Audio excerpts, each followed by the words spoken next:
What is up, everybody? So last night was super rainy, so everything got wet and soaked. It wasn't supposed to rain. It was like a normal, for a totally freak thing. So anyways, this is a good opportunity though for us to show you how we do our tarps for water slides, right? So the tarp is covered in water. So we're to show you how we do this in the summertime for water slide tarp storage. Now, after we do it like this, you don't have to then go back and clean it later because it'll be clean when we're done. So check this out.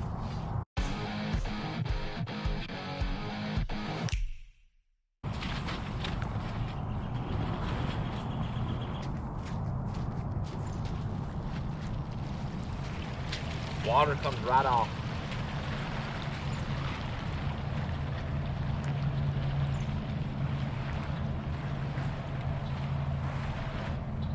All the way.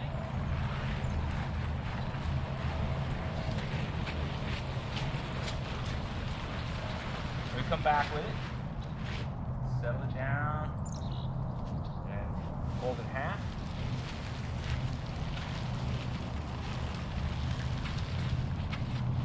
Take it back down. You like how I reinforce these ones? The corner. All right, I'm gonna go half again.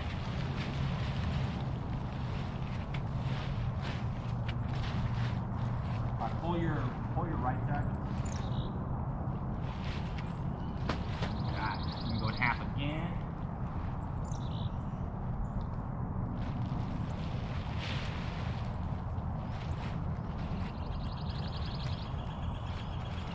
Okay, then I'm gonna walk on it to get the air out of it.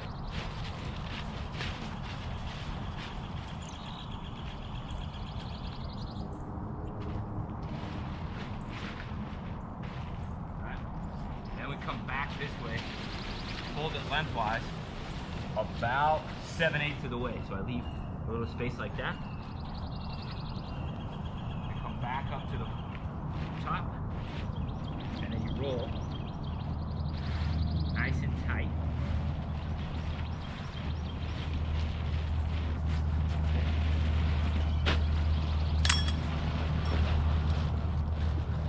And then, because we folded it the way we folded it, you can set it like this, and the remaining water is just gonna drip out. So you just set it on the trailer, and everything drains, and you got a nice clean tarp. Okay, and then what I'll do while we're loading the trailer, loading the bounce house and everything, is I literally will just set it right here on the tongue of the trailer, like that. So then it'll just sit there and drip while we get our bounce house, get our cords, all the rest of this stuff. But that is how you do the tarp the easy way, my friends. Thanks for watching. Hit the subscribe button. Peace out.